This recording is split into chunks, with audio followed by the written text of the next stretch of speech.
तो दोस्तों नमस्कार। कैसे हैं आप लोग? आशा करते हैं आप लोग स्वस्थ होंगे और सुरक्षित भी होंगे। तो दोस्तों आज हमारे वीडियो का टॉपिक ये है कि मंदिरों पे फूल माला प्रसाद वगैरह पैसा चढ़ाना सही है या गलत है।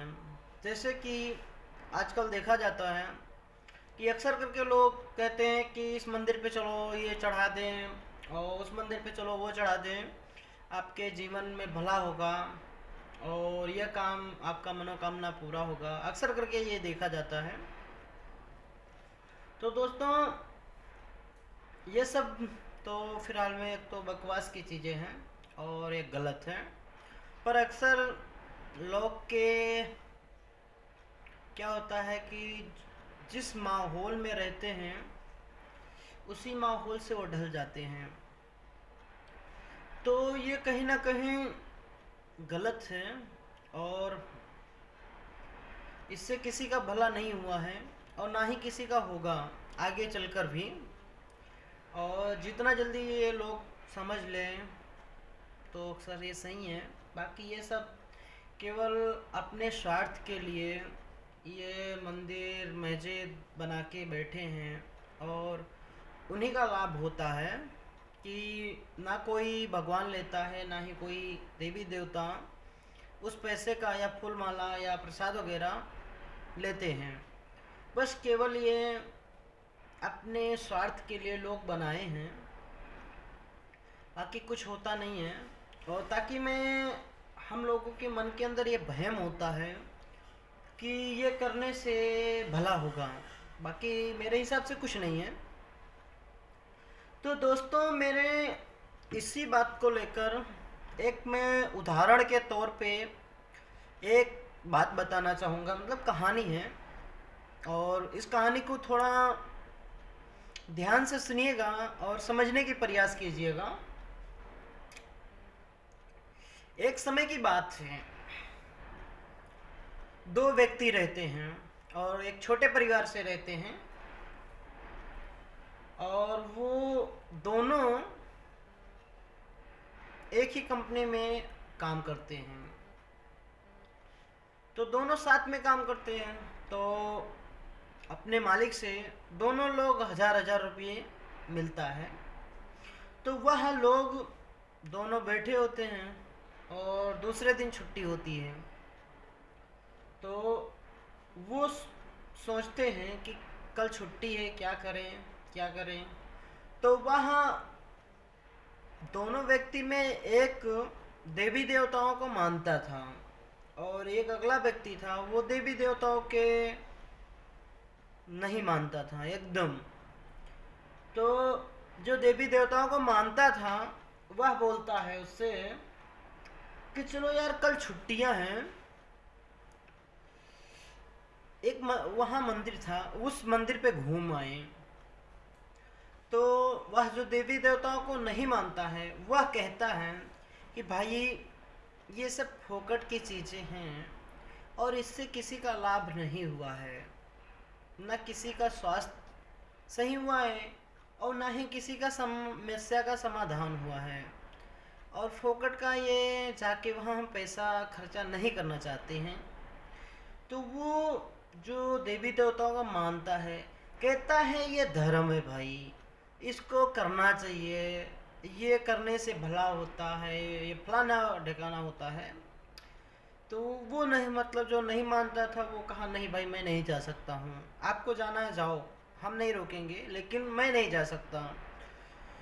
तो वो फिर जो मानता था वो कहता है आप लोग मूर्ख हैं। ठीक है, तो वो मतलब ये समझ लिया कि कहा कि चलो ठीक है भाई हम मूर्ख हैं, कोई बात नहीं, आप सही हैं आप जाइए, हम मूर्ख ही रहे सही हैं। तो वह मंदिर पे जाता है, फूल माला खर्चा वगैरह करके प्रसाद वगैरह जो 1000 रुपया था वो खर्चा करके चला आता है। और 1000 रुपया खर्चा करके चला आता है, फिर घर पे आता है। तो दूसरे दिन अचानक से दोनों लोग की तबीयत खराब हो जाती है, दोनों लोग की। अब ये कहीं ना कहीं जो तबीयत खराब हुआ, बीमार हुए, ये इसी पे दोनों को एक सही मार्ग दिखाने का कार्य किया। तो बीमार हो गए। अब इसके पास जो देवी देवताओं को मानता था उसके पास तो फूटी कौड़ी नहीं बची, और जो नहीं मानता था उसके पास सेफ्टी के लिए 1000 रुपये पड़ा था। तो वो ने जो देवी देवताओं को नहीं मानता था वो वही में से 1000 रुपये में से 500 रुपये का दवा करा लिया, और कहीं ना कहीं वो स्वस्थ हो गया। अब स्वस्थ हो गया, और ये जो देवी देवताओं को मानता था वो नहीं स्वस्थ हुआ, क्योंकि वो देवी देवताओं के चक्कर में पड़ा था। अब उसी के घर में कहीं फिलहाल में 20 रुपये पड़ा था, और वह 20 रुपये में पड़ा था। तो उसके बच्चे देखे तो बोले ये 20 रुपये पड़ा है, जाओ दवा ले आऊँ आपको और कहीं ना कहीं सही हो जाए खाने से। तो कहता नहीं नहीं रहने तो ये 20 रुपया जाओ दुकान से अगरबत्ती ले आओ और पूजा पाठ कर लेते हैं हम, और भगवान का कृपा बनेगा और सही हो जाएगा। तो उसके जो बच्चे थे वो झट से गए, तो मतलब अगरबत्ती लेके आए। अब वो व्यक्ति था वो उठ के नहा धो के थोड़ा पूजा पाठ किया और फिर लेट गया। तो वो ऐसा कि अभी सही हो जाएगा। अब ऐसे हो गया, रात बीत गई पूरी। अब दूसरे दिन जब वह व्यक्ति काम पे जाने का था तो उसकी तबीयत खराब थी, तो कहाँ से काम पे जा सकता था। तो जो देवी देवता को नहीं मानता था वो काम पे गया। अब सामने मालिक ने पूछा कि वो व्यक्ति क्यों नहीं आया काम पे। तो उसने कहा, जो देवी देवता को नहीं मानता था, कि मालिक वो उसकी तबीयत खराब है और उसके पास पैसे भी नहीं है कि दवा ले आए, और इसलिए वो नहीं आया है। तो मालिक ने कहा कि अभी उस दिन ही तो 1000 रुपये लेके गए थे, तो मतलब पैसे खर्चे हो, मतलब क्यों नहीं है। तो वो जो देवी देवताओं का ना मानता था वो बोला कि वो उन्होंने मंदिर पे गए थे घूमने और वो पैसे सारे खर्चे कर दे, और बीमार हो गए, अब दवा कहाँ से आएगा। तो सेठ बोला कि वास्तविक में अभी मूर्खता तो हमारे देश के अंदर है।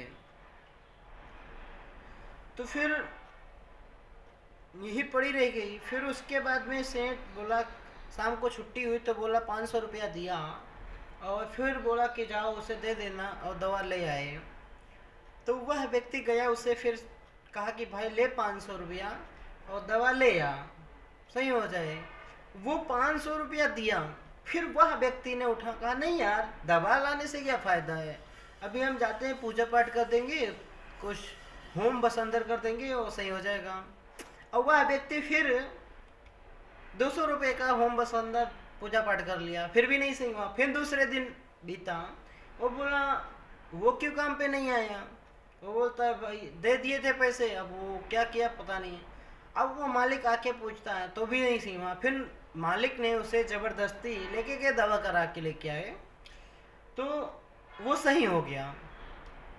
ठीक है, तो उसे सही रास्ता दिखा। फिर वह व्यक्ति जो था, जो देवी देवताओं को नहीं मानता था, वो उसे कहा, तो वो मतलब सही दिशा में, मतलब समझ में आ गया कि हमारे जो मन के अंदर वहम है कि हम देवी देवताओं को ये चढ़ाएंगे फल वगैरह, प्रसाद, पैसा, तो ये सब मतलब सही होगा। ये समस्या और ही आपको बढ़ाती है, समस्या का समाधान नहीं होता है। तो उसको सही मार्ग हो गया। फिर उसी हिसाब से वो भी सारी जो देवी देवताओं को मानने वाली चीज़ें थी और मानता था, वो सारी चीज़ों से निकल गया, और वो भी एक सही मार्ग पे चलने लगा कि अगर समस्या है तो समाधान है, अगर दुख है तो निवारण है। तो वही हिसाब से वो भी चलने लगा, और कहीं ना कहीं उसे सत्य का मार्ग मिल गया, और वो अपने समस्याओं का समाधान करने का सलूशन ढूंढने लगा, और सारी समस्या सॉल्व हो गई। तो इस कहानी से हमें इतना सीख तो मिल गया कि हम लोग जिस वहम में जीते हैं वो कहीं ना कहीं गलत है। कि देवी देवताओं को प्रसाद चढ़ाना, फल वगैरह चढ़ाना से भला होगा। तो यही एक छोटी सी सीख के लिए मैंने इस वीडियो को आप लोगों के बीच में शेयर करना चाहता था, क्योंकि ताकि मैं तो समझ में आ गया, लेकिन और कुछ लोगों को समझ में आना भी चाहिए। तो यही सारी चीज़ें हैं भाई, कि आप लोग थोड़ा सावधान रहें और सुरक्षित रहें, और इन सब चीज़ों में कभी ना पड़े। आपका जो समस्या है उसका समाधान होगा, दुख है तो निवारण होगा। बस क्या है, फर्क और तर्क होना चाहिए कि उसका समस्या का समाधान कैसे होगा। बाकी आप लोग समझदार हैं, समझ चुके होंगे इस स्टोरी से, और मैं बहुत बहुत धन्यवाद कहूँगा अंतिम वीडियो देखते तक। और मेरे बातों से अगर सहमत हैं तो आप लोग इसे 10 लोगों को शेयर करके जागरूक करें, और मेरा सपोर्ट करें लाइक और कमेंट करके, ठीक है। और मेरा हौसला और आगे बढ़ाएं कि आप लोगों को कुछ ऐसे टॉपिक पर हम वीडियो दें। बहुत बहुत धन्यवाद।